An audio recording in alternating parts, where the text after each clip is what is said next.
네, 안녕하세요. 이번 시간에는 뭐 하시냐면은 저번 시간에 제 5장 해드렸으니까요. 오늘은 제 6장 보겠습니다. 페이지로 따지면 111쪽이 되시는데요. 111쪽 보시면 제 6장에서 전류라는 부분이 있습니다. 전류. 제 6장입니다. 제 뭐가 되냐? 6장이죠. 제 6장 바로 뭐가 되냐면은 전류가 있습니다. 전류가 있습니다. 여기에서 문장 수는 그렇게 많이 나오지는 않습니다. 5장, 이게 우리가 이제 5장과 마찬가지로 6장도 여러분 책에 있는 내용에서 벗어나지 않고 책에 있는 내용이 출제가 되는 거니까요. 책에 있는 문제라도 여러분이 잘 받으시면 무난하게 우리가 한 문제 정도 나오게 되면 맞출 수가 있을 거고요. 아까도 말씀드렸듯이 문제 비중 크게 높지는 않지만 그래도 우리가 이제 해야 될 부분이기 때문에 6장을 제가 설명을 드리겠습니다. 금방 끝나는 부분이기 때문에 잘 따라오시면 되고요. 그럼 이제 제6장 전류입니다. 그럼 전류라는 것은 뭐냐? 전류라는 것은 바로 첫 번째로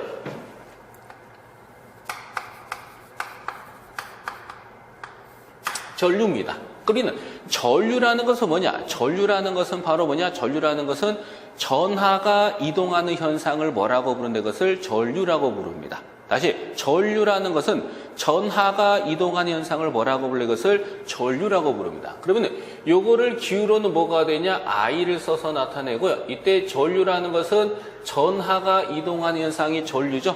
요걸 수식으로 나타내면 이렇게 나타낸다. 바로 요 시간 T초 동안에 이동하는 전기량, 전하량이 바로 전류가 됩니다. 다시 전류라는 것은 바로 뭐냐? 전하가 이동하는 현상을 뭐라고 부르는 것을 전류라고 부르는 거고요.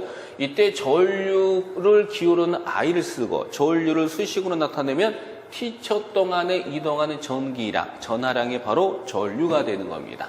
그럼 이거를 기울어는 I고 단위로는 뭘 쓰냐면은 A라는 뭐가 되냐? 암페어를 쓰고요. 또 이 전류의 단위는 이렇게 답니다. 우리가 전기에서 나오는 단위라는 것은 이걸 만든 사람의 업적을 남기기 위해서 사람 이름을 따고 아니면 수식에 의해서 단위가 나옵니다. 그러면은 이 전류의 단위는 암페어인데 이 암페어 같은 단위가 뭡니까? 라고 물으면 우리 Q의 단위는 뭐가 되고 쿨롱이 되고 나누기니까 퍼 시가의 단위가 뭐가 돼? 세크라는 뭐가 되니 이렇게 초 단위를 이렇게 씁니다. 그래서 전류와 같은 단위가 쿨롱 퍼 세크다라는 거 이렇게 여러분이 봐두시면 되는 겁니다.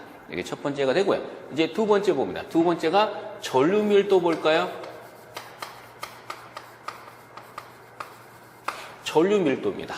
우리가 전류 밀도라는 것은 전류 밀도는 이 I와 구분하기 위해서 제가 소문자로 쓸게요. 그러면은 이 전류 밀도라는 것은 뭐냐? 단위 면적당 나오는 뭐가 되냐? 전류를 우리는 전류 밀도라고 부릅니다. 다시 전류 밀도라는 것은 단위 면적당 나오는 뭐가 되냐? 전류를 우리는 뭐냐? 이것을 전류 밀도라고 부르고요. 이거의 단위가 뭡니까? 라고 물으면 전류의 단위는 암페어가 되고 포에다가 면적의 단위가 뭐가 되냐? 제곱이다 라고 이렇게 보시면 됩니다. 전류 밀도라는 것은 단위 면적당 나오는 뭐가 되냐? 전류를 우리는 전류 밀도라고 부르는 겁니다.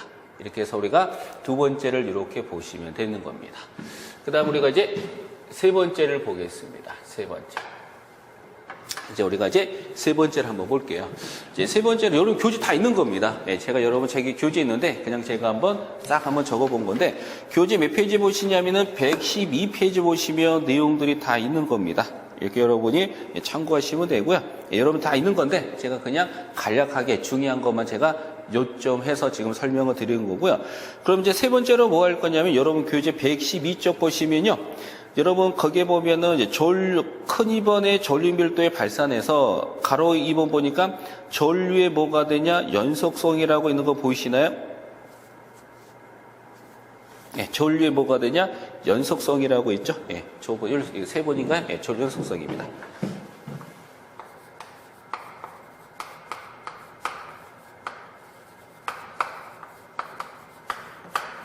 이 전류의 연속성이 바로 키르호프의 제1법칙을 뜻합니다.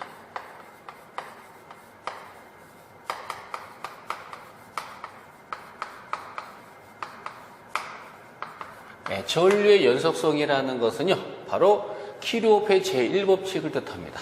그럼 우리가 키르호프의 제1법칙이 뭐예요? 흘러 들어가는 전류하고 흘러나가는 전류는 뭐가 되냐? 같다가 제1법칙이 되는 거 맞죠? 그래서 키르호프의 제1법칙이라는 것은 흘러 들어가는 뭐가 되냐? 전류하고 흘러나가는 전류의 합은 뭐가 돼? 즉 흘러나가는 전류하고 흘러 들어가는 전류하고 흘러나가는 전류는 뭐가 되냐? 같다가 바로 키르호프의 제1법칙입니다. 그러면 이 전류의 연속성이라는 것은 뭐냐? 끝이 없다. 쭉 간다는 뜻입니다. 이걸 나타내는 수식어가 바로 뭐가 되냐면요. 다이버전스 뭐가 되냐? I입니다. 이것은 바로 뭐가 되고? 제로가 됩니다. 그래서 이게 바로 키르호프의 제1법칙이면서 전류의 연속성 식이 됩니다. 그럼 요 식이 뜻하는 바는 뭐냐면은 들어가는 전기가 뭐가 돼요? 10이면 나가는 전기도 얼마가 돼요? 10이 돼야 되는 거죠. 그래서 들어가는 전기가 10A면 나가는 전류도 10A가 연속적으로 뭐가 된다? 흐른다라는 겁니다. 어떤 분이 이게 제로기 때문에 전류 흐르지 않는다 라고 하시면 안 됩니다. 그래서 전류의 연속성이라는 것은 흘러 들어가는 전류가 만약에 10A면 나가는 전류 얼마가 돼요? 10A가 연속적으로 흐른다라는 걸 뜻합니다. 이걸 나타내는 수식어가 바로 다이버전스 뭐냐? I는 0이고 이게 바로 전류의 연속성, 즉 키르호프의 제 몇 법칙? 1법칙을 의미하는 겁니다. 이거 꼭 여러분이 기억해 두셔야 되는 겁니다.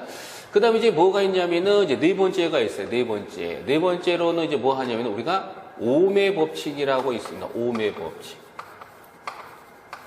옴 법칙입니다. 무슨 법칙? 옴의 법칙. 이건 지겹도록 우리가 배웠던 내용 중에 하나죠. 옴 법칙입니다. 그럼 뭐냐? 우리가 전기 회로에서 나오는 이렇게 생긴 소자를 우리는 뭐라고 불러? 이것을 저항이라고 부릅니다. 그럼 요거를 기호로는 뭘 쓰냐면요. 대문자 뭐가 되냐? R을 써서 나타내고 이거의 단위는 뭐냐? 이렇게 생긴 뭐가 되냐? 옴의 단위를 씁니다. 그럼 제가 요 저항 양 단자에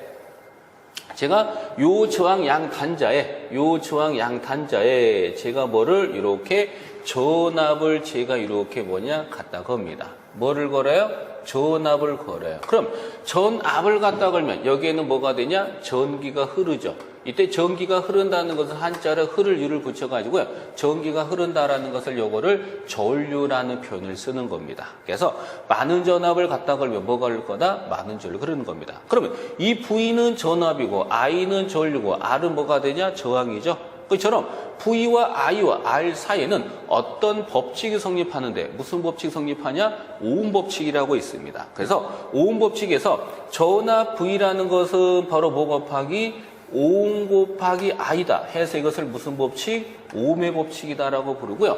여기에서 우리가 오음의 단위를 가진 놈이 누구니까? 저항이니까 오음 자리에 뭘 써서 R이라는 기호를 써가지고 V는 R 곱하기 I라는 저항 회로에서의 오음 법칙이 탄생이 된 겁니다. 그럼 이 시기에서 제가 뭐를 구하면 저항값을 제가 한번 구할게요.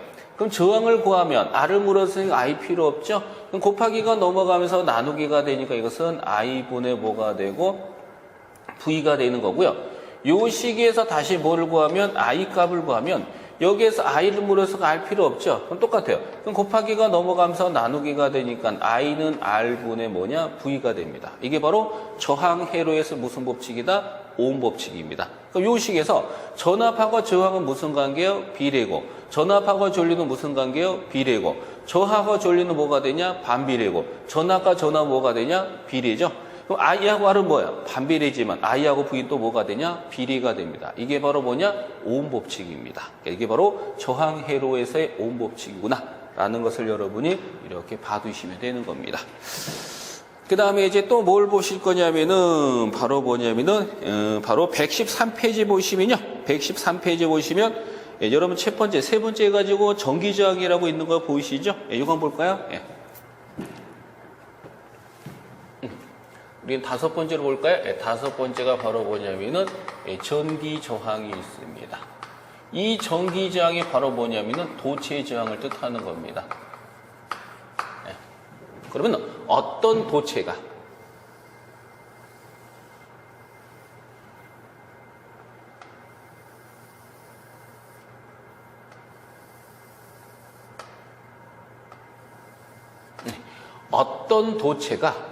단면적이